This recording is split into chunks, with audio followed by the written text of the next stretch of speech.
Question number next भी जो है एकदम अति इम्पोर्टेंट है, टंच करके रखेंगे।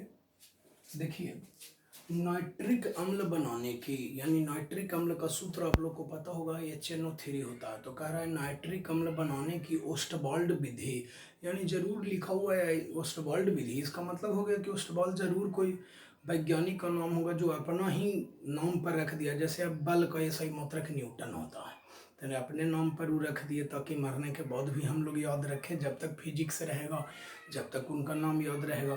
तो यही है कि नाइट्रिक अम्ल बनाने की ओस्टवाल्ड विधि का वर्णन करें, यानी इस विधि को ओस्टवाल्ड ने बनाया था। तो देखिए, नाइट्रिक अम्ल बनाने की ओस्टवाल्ड विधि, यह विधि क्या है? तो यह नाइट्रिक अम्ल बनाने की आधुनिक विधि है। एक हो गया प्राचीन, प्राचीन का मतलब हो गया पुरानी विधि। यही जो है ओस्टवाल्ड विधि यानी नाइट्रिक अम्ल बनाने की आधुनिक विधि है, यानी वर्तमान समय में नाइट्रिक अम्ल जो है इसी विधि द्वारा बनाया जाता है। तो पढ़ेंगे आगे कि क्या है, कैसे बनता है। इस विधि द्वारा नाइट्रिक अम्ल बनाने के निम्नलिखित चरण हैं, यानी ओस्टवाल्ड विधि द्वारा नाइट्रिक अम्ल बनाने का कौन कौन सा स्टेप है, कौन कौन सा चरण है। तो देखेंगे, पहला है कि वायु के ऑक्सीजन द्वारा प्लेटिनम उत्प्रेरक की उपस्थिति में, आप देखते जाइए, वायु के ऑक्सीजन यानी बैलेंस करने के लिए 5 खाली दिए हैं, यहाँ लिखा हुआ है O2। इसका मतलब हो गया ये वायु का ऑक्सीजन हो गया। प्लेटिनम उत्प्रेरक की उपस्थिति में, वो तो उत्प्रेरक दे चाहे नहीं दे कोई फर्क नहीं पड़ता है। ऐसे यहाँ लिखा हुआ है पीटी, पीटी के मतलब हो गया प्लेटिनम। प्लेटिनम उत्प्रेरक की उपस्थिति में अमोनिया का ऑक्सीकरण करने से नाइट्रिक ऑक्साइड गैस बनती है, यानी तुरंत नाइट्रिक अम्ल नहीं बन जाएगा। यानी अमोनिया का वायु के ऑक्सीजन के साथ अभिक्रिया कराते हैं, कब? तो प्लेटिनम उत्प्रेरक की उपस्थिति में कराते हैं, तो नाइट्रिक ऑक्साइड बनता है। देखेंगे रिएक्शन 4NH3, यानी बैलेंस करने के लिए 4 दिया हुआ है, लेकिन NH3 जो होता है वो अमोनिया का सूत्र होता है। ये हो गया O2, यानी ऑक्सीजन के साथ अभिक्रिया कराए, प्लेटिनम उत्प्रेरक हो गया। यह अभिक्रिया दोनों तरफ से होता है। तो देखिए इधर जो बन गया NO, NO के मतलब हो गया, क्या हो गया? तो नाइट्रिक ऑक्साइड। NO के मतलब क्या हो गया? तो nitric oxide plus 6H2O plus उष्मा। तो ये अभिक्रिया, ये तो जो 4 5 है वो बैलेंस करने के लिए दिया हुआ है, तो इसको ध्यान दे देंगे सब लोग।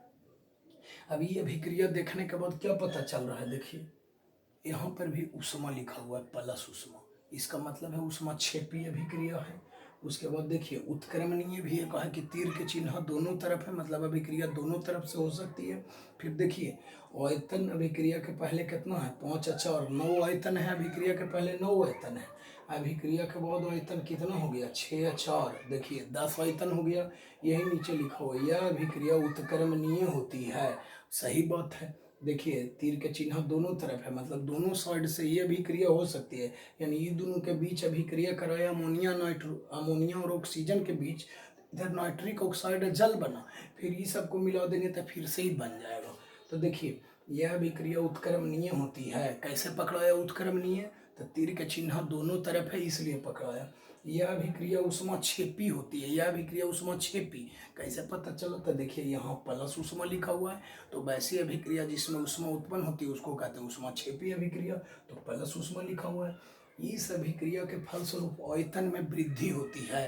ये कैसे पता चला कि आयतन में वृद्धि होती है? तो देखिए अभिक्रिया करे के पहले यहाँ पर है 4 आयतन और यहाँ पर है 5 आयतन, दोनों को जोड़ दिए, जोड़ का चिन्ह आता है, यानी 5 4 हो गया 9 आयतन।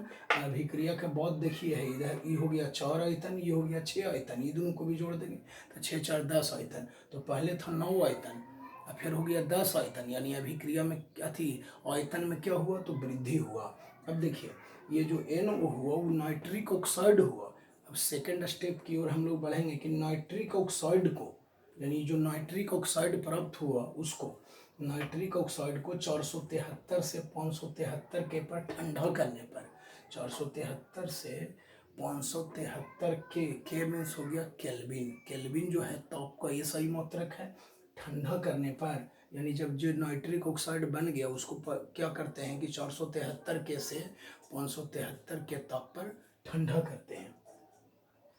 तो ठंडा करने पर वह वायु के ऑक्सीजन द्वारा नाइट्रोजन पेरोक्साइड में परिवर्तित हो जाता है, यानी जब उसको ठंडा करते हैं तो वायु के ऑक्सीजन द्वारा वह नाइट्रोजन पेरोक्साइड में बदल जाता है, यानी नाइट्रिक ऑक्साइड। देखिए नाइट्रिक ऑक्साइड, ये NO उतर गया, खाली इसमें यह है कि अब बनाना है नाइट्रोजन पेरोक्साइड। तब बैलेंस करने के लिए यहाँ 4 था तो यहाँ 2 देना है।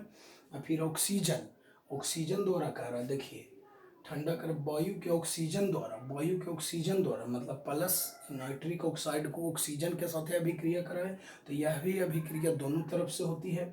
अब देखिए इसको बैलेंस करेंगे तो 2 गो नाइट्रोजन हो गया और ऑक्सीजन हो गया 4 गो, 2 गो और 2 गो ऑक्सीजन हो गया 4 गो, यानी NO2 जो बना, NO2 बना, इसको हम लोग नाइट्रोजन डाइऑक्साइड भी कहते हैं ना, तो इसको बोलते हैं नाइट्रोजन पेरोक्साइड।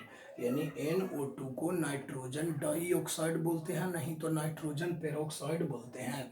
फिर इधर देखिए आयतन में, यहाँ NO के इधर 2 लिया गया है तो 2 आयतन हो गया, यहाँ हो गया 1 आयतन। अब यहाँ पर है 2 आयतन, तो देखिए 2 और 1 3 आयतन है, इधर है 2 आयतन है, यानी अभिक्रिया आयतन में क्या आया, आयतन में आयतन जो है 2 और 1 3 है, इधर 2 है तो आयतन में कमी आया। तो बार बार लिखने का जरूरत नहीं है, एक बार जब ऊपर में लिख दिए ना तो अब इसको नीचे लिखने का जरूरत नहीं है कि यह अभिक्रिया उत्क्रमणीय है और आयतन में कमी होती है। अब ऐसा लिखने का जरूरत नहीं है, चूंकि ऊपर में हम इंडिकेट कर दिया, दर्शा दिए हैं, तो नीचे में दर्शाने का कोई ज़रूरत नहीं है। फिर पॉइंट नंबर 3 में देखेंगे तो फिर से बता देता हूँ। देखिए ये नाइट्रिक ऑक्साइड इसको बोलते हैं, नाइट्रिक ऑक्साइड की अभिक्रिया ऑक्सीजन से करवाए तो ये बन गया नाइट्रोजन पेरोक्साइड, नाइट्रोजन पेरोक्साइड। अब 3 में देखेंगे कि नाइट्रोजन पेरोक्साइड जल से अभिक्रिया करके, नाइट्रोजन पेरोक्साइड जल के साथ अभिक्रिया करके नाइट्रिक अम्ल बनाता है। तो देखिए नाइट्रोजन पेरोक्साइड, तो यही हो गया नाइट्रोजन पेरोक्साइड। यहाँ बैलेंस करने के लिए 3 दे दिए, तो नाइट्रोजन पेरोक्साइड जल से अभिक्रिया करके, तो जल का सूत्र हो गया H2O, जल का सूत्र हो गया H2O। तो अभिक्रिया करके क्या बनाता है, तो नाइट्रिक अम्ल बनाता है। तो नाइट्रिक अम्ल का सूत्र आप लोग को पता ही है कि HNO3 होता है। तो देखिए HNO3 यहाँ पर इंडिकेट कर देना है थोड़ा इधर करके और इधर करके कि ये हो गया नाइट्रिक अम्ल, NO ऐसे ही रह गया, इससे कोई मतलब नहीं है, तो HNO3 बन गया। तो इसको भी एकदम टच करके रखेंगे। एक बार कई अनगिनत आप लोग के पास अगर क्वेश्चन बैंक होगा तो आप देख लेंगे कि कितना बार पूछा है जिसका कोई वर्णन नहीं है। इसलिए जो जो इम्पोर्टेंट कहल जाए उसको एकदम रट जाइए, चाहे जैसे भी होवे, क्योंकि खुलेगा क्लास तो हम सब से ज़रूर पूछेंगे, कोई बहाना नहीं, सब कॉपी भी देखेंगे और याद भी सुनेंगे सबसे। बाकी पूरी जवाबदेही आप लोगों के ऊपर है बस।